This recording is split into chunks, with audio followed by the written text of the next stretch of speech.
Thank you all again. It's great to have everybody back.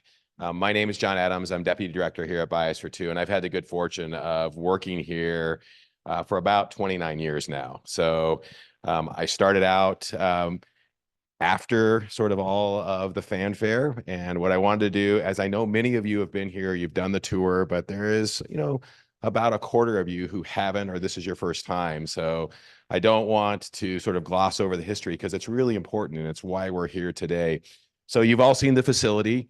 In my opinion, and I'm not an analog expert, but I will say that at the time that it was conceived, constructed, and commissioned, it was the largest, most complicated analog. And today, there's still nothing that rivals it. When you look at the complexity inside, it's absolutely remarkable. And, one of the notions is that, everybody sort of remembers, let's see, I think I got to get over here.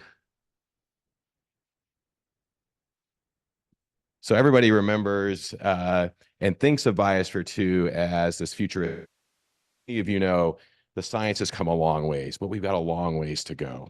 And what Biosphere 2 was originally designed to do was, yes, to understand complex systems. Could we use that understanding to potentially make us more successful on inhabiting the moon or the Mars?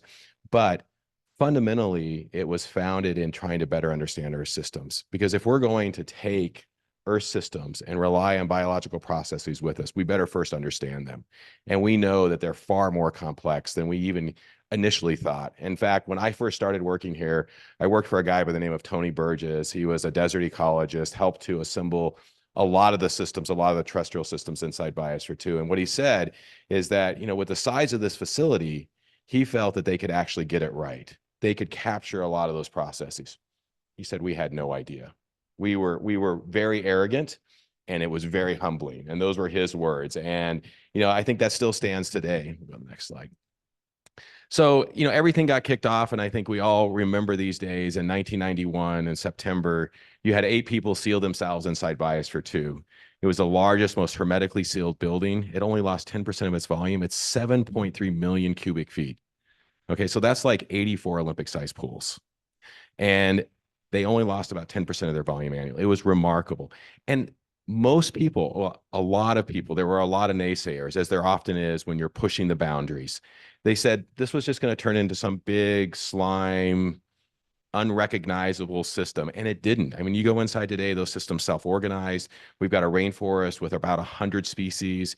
We've got an ocean system that has done pretty well. You got a well-established savanna, a mangrove system, a coastal fog desert. That's one area that we've done a little bit more work, and it's really attributed to one of our folks, Jason DeLue. But the reason that so many of our terrestrial systems look as they do today, and in my opinion, and we've had Linda Lay back, one of the original Biosphereans, and she will tell you that they have never looked better. And it's really attributed to the team that works here. And one of those teams is led by a guy by the name of Jason DeLue. What has changed a lot is that former farm area. But, they sealed themselves inside, and there was a tremendous amount learned. But ultimately, there was a decision made by the folks who originally financed the project that they wanted to go in a slightly different direction. They weren't happy with sort of all the communication and what was going on. And so they transitioned that into an Earth and Environmental Science laboratory, still focusing on Earth systems and still very applicable to understanding what it's going to take to travel into space. Go to the next slide. And, I like to think of Biosphere 2 as a large instrument. And I know many of you know the Hadron Collider, of the telescopes, of these various space missions that we're doing and the sophisticated rockets that we have. But we've never, in my opinion, put forward the effort to build a really complex tool equivalent to a collider or these large telescope arrays to understand Earth systems. But everything that happens to you and I is dependent on Earth systems. And we know that those systems are changing, and they're changing at a rapid rate. And if we need to understand what those changes are, because if you can't understand what's coming your way, it's very difficult to adapt. If you can't adapt or make shifts and changes, then likely you may not survive. And we've seen that happen through time. And so that's why I think Biosphere 2 is extremely critical, and why I call it the collider for the earth sciences. Go to the next slide. So biosphere is this sort of middle ground, and it allows us to understand these Earth systems. And we do a lot of really unique experiments in labs at a small scale, probably as many of you do on a benchtop. And then the question is how do you ramp that up into something that is applicable to your particular situation? In this case, analogous to Earth. And so biosphere sort of sits here in the middle. It's not a perfect replica. There is no perfect replica to Earth itself, but it has complex systems where we can do things that we just can't do outside, but we capture some of those complexities that we don't see when we're working in a lab, those emergent properties. So it's this middle ground. Next slide. And so these are kind of the areas that we're focusing on today. And it's extremely exciting because we've ventured outside of Biosphere 2. We've expanded our research to include a lot of new things outside of the traditional earth and environmental sciences. If you've wandered around campus or walked around, you probably noticed that there's a bunch of radio dishes just up the hill from the village. There's these sort of white buildings. Well, that is all dedicated to space situational awareness. And led by Lunar and Planetary Lab Professor Dr. Vishnu Reddy. And then right across the way, you probably saw that large radio telescope.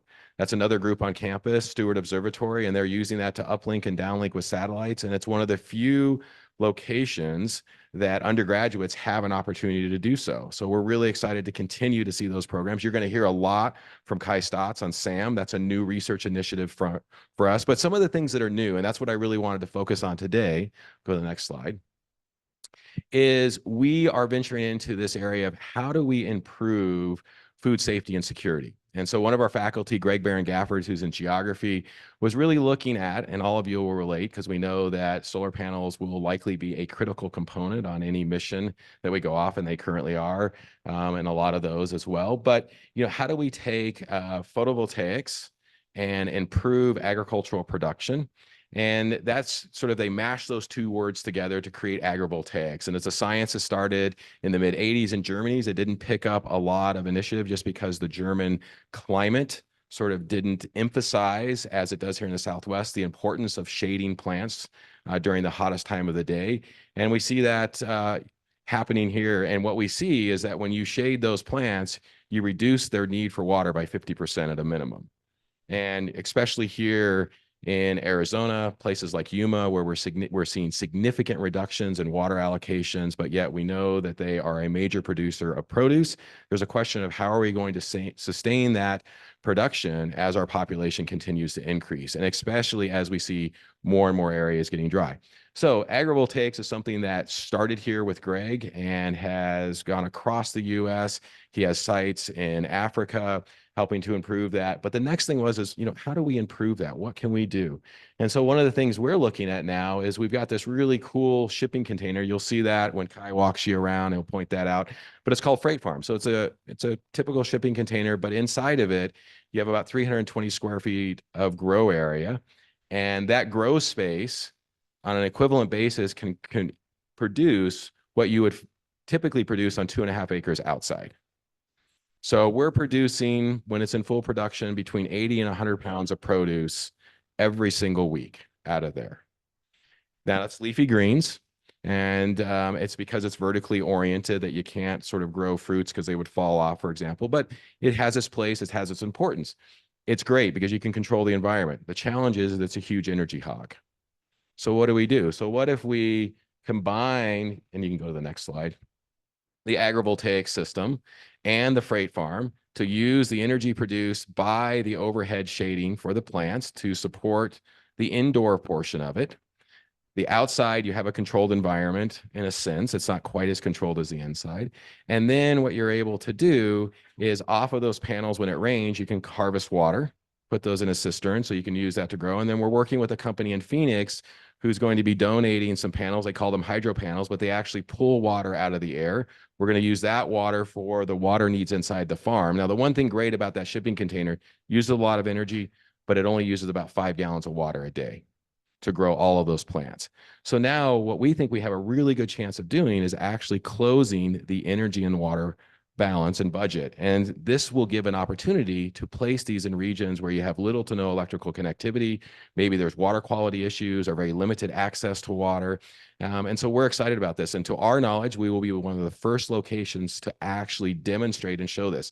So not that we created the systems, what we're looking at doing is how do we improve them by combining them. So you can go to the next slide.